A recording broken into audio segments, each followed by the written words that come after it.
When I was in school, a poster on the wall of my sister's room had a picture of a cute kitten and a title that read, "I would if I could, but I can't, so I won't." Now, thankfully, that poster wasn't there in the childhood study of American mathematical scientist George Bernard Danzig.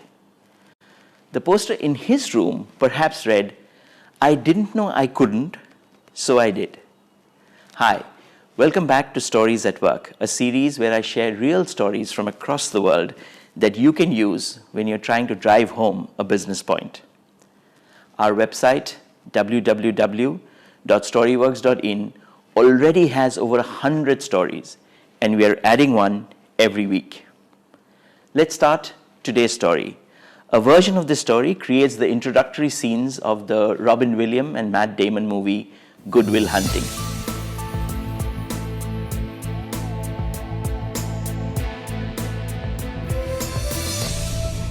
In 1939, George Danzig enrolled in the doctoral program in mathematics at the University of California, Berkeley, where he studied statistics under a very well-known mathematician, Jerzy Niemann. Now, one day during his first year at Berkeley, Danzig arrived late to one of Jerry Newman's classes. Now, as he slunk into the back, he saw that on the blackboard, Professor Niemann had written down 2 math problems. Danzig assumed that these had been assigned for homework and quickly copied them down. The next few evenings, Danzig struggled with these problems, cursing himself for being late to the class that day. He thought perhaps the professor had given everyone some clues of how to solve these really, really difficult problems. Now, finally, after trying for a few days, Danzig managed to solve both the problems. So the next day, he met Professor Niemann and apologized for taking so long to do the homework. The problems, he told Professor Niemann, seemed to be a little harder than usual. Danzig then asked Professor Niemann whether he still wanted the submission, and Professor Niemann just asked him to throw it on his desk. Now, Danzig did that, but did it very reluctantly because the professor's desk was covered with a heap of papers, and Danzig was not sure his homework wouldn't get lost forever. Anyway, he submits and forgets about it. About 6 weeks later, one Sunday morning at about 8 a.m., Danzig and his wife were awakened by someone banging on their front door. It was Professor Niemann. As Danzig, sleepily rubbing his eyes, opens the door, the professor rushed in with a bunch of papers in his hand, all excited, saying, "I've just written an introduction to one of your papers. Read it quickly. I want to send it out right away for publication." Now, for a minute, Danzig had no idea what Professor Niemann was talking about.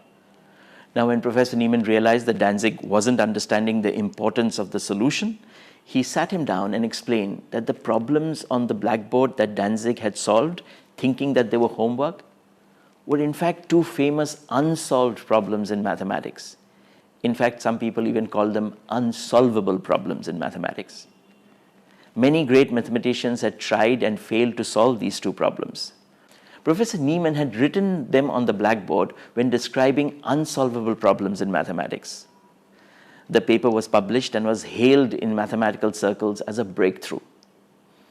A small byline a year later, when Danzig began to worry about the thesis topic, Niemann just shrugged and told him, "Wrap those 2 problems in a binder and give them, I'll accept them as the thesis." What a story. Isn't that a great example of the power of belief, the power of positive thinking? As Danzig mentions in a later interview, there was no way he would have even tried his hand at solving those problems if he had reached the class on time and heard Professor Niemann call them 2 of the most famous unsolved problems in mathematics. Mindset is such an incredible thing. It has such an incredible impact on performance. This is also a great example that our beliefs and our expectations determine outcomes. If we believe we can, we usually do.